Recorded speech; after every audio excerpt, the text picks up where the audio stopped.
আসসালামু আলাইকুম। মুই বরিশালে নেব, মুই আছি মোর নানা বাড়ি। আর নানা বাড়ির যে গড়টার সামনে খাড়াই আছি, সেই গড়টা হচ্ছে মগো অঞ্চলে মগো বরিশালে ভাষা যেটার কয় কাছারি ঘর। হ্যাঁ, এই কাছারি ঘরের কিন্তু অনেক পুরানা ঐতিহ্য আছে। সেটা হইল কি, মগো ছোটকালে শুনছি বা মগো হ্যার পূর্বপুরুষরা কী করতে, এই যে কাছারি ঘর এরপর ওই মহিষেরাল এই দেখিয়া মাইয়ে বিয়ে দিতে। হ্যাঁ, এই যাকে থাকতে হেগো মনে করতে কি বুনিয়াদি পরিবার, অনেক পুরানা বংশ। হ্যাঁ, সেই দেখে মাইয়ে বিয়ে করছে। তো মোর বাপে যে এই করে বিয়ে করছে, হ্যাঁ কিন্তু এই যে কাছারি ঘর, আবার মোর নানায় দেখছে মোর দাদার মহিষেরাল। ঠিক আছে, এই কাছারি ঘর মগো দেশের ঐতিহ্য হইলেও, মগো অঞ্চলের ঐতিহ্য হইলেও এই কাছারি ঘরটা এখন বিলুপ্তির পথে। দেন মগর নানা বাড়ির যে কাছারি ঘরটা, সেটার অবস্থা দেন কিন্তু এখনও টিককে আছে মোটামুটি। হ্যাঁ, যাতে আমরা কইতে পারি এইটা মগো কাছারি ঘর। এখন এই কাছারি ঘরটারে আপনাকে একটু ঘুরাই ঘুরাই দেখামো। এই হলো মোর নানা বাড়ির কাছারি ঘরের পিস্কুল বলতে উড়ানের দিক মুখ ফিরে নিয়া। হ্যাঁ, এই হইছে হেয়ার এই পশ্চিম পাশ। হ্যাঁ, এরপর আপনাকে দেখামো হোমকুলে যাইতেছি খারান।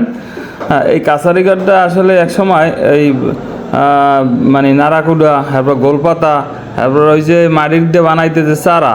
হ্যাঁ, এই চারা দিয়ে এরপর ওই উপরের মাকতা ছাউনি মারতে, কিন্তু এখন আর হেয়া হয় না। এখন জাগো আছে, হেরা একটু ওই টিন লাগাইতে হয়। হ্যাঁ, এইটা হচ্ছে ওই যে কাছারি ঘরের হোমকুল। হ্যাঁ, এই হোমকুলের ওই বেশি এবার রাস্তা আছে, এই রাস্তা দিয়ে মানুষ ঢুকিয়া এরপর এই হোমকুল দিয়ে উঠতে।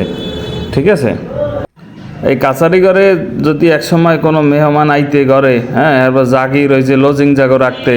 হ্যাঁ, এরপরে এমনি মুসাফির যদি কেউ আইয়া থার জিনে কইতে হে ওই কাছারি ঘরে থাকতে দিতে। আর এই এখন যে এই পাশটা দেখতে আছেন, এই পাশটা হইছে মোর নানা বাড়ির এই কাছারি ঘরের এই পূব পাশ। হ্যাঁ, তাই এই পূব পাশ, পশ্চিম পাশ, হোমকুল, পিছনকুল সবই দেখাইলাম। আপনাকেও কাছারি ঘরের বাইর খুলতে দেখাইলাম। এখন এই ধান এই কাছারি ঘরের মধ্যে এইটা হচ্ছে কাছারি ঘরের এক পাশের দুয়ার। এই দুয়ার দিয়ে উঠতে, বাড়ির মধ্যে দিয়ে যারা উঠতে, হেরা এই দুয়ার দিয়ে উঠতে। হ্যাঁ, এই কাছারি ঘর। হ্যাঁ, এখন দেখেন এই কাছারি ঘরটা মোটামুটি যেটা পরিত্যক্ত কয়, পরিত্যক্ত অবস্থায় আছে। আর এই যে দুয়ারটা, এই দুয়ারটা হচ্ছে সামনের দুয়ার। এই সামনের দুয়ার দিয়ে মানুষজন এই জায়গায় উঠতে। আগের কালে যারা মেহমান আইতে, হ্যাঁ, হেরা এই কাছারি ঘরেই বেশি থাকতে। এই যে এখন মগই দেশের যে কাছারি ঘর নাই বললেই চলে, কোনো জায়গায় কাছারি ঘর এরকম নাই। হ্যাঁ, সবাই এরকম এই রাখিয়া দেশে যাতে বাঙ্গে সুইরে যাইতে আছে। এটা যদি এখন একটু খারাইয়েছে, হয়তো কয়েকদিন আর খারাইতে। এই যে বাঁশের ঠেকনা দিয়া দেওয়া হয়েছে, এই বাঁশের ঠেকনা দেওয়া হয়েছে। হ্যাঁ, এই অবস্থায় আছে কাছারি ঘর। আশা করবো যে মগদেশের মানুষজন এই কাছারি ঘরটারে আবার ঐতিহ্য ফিরিয়ে আনবে। ধন্যবাদ সবাইকে।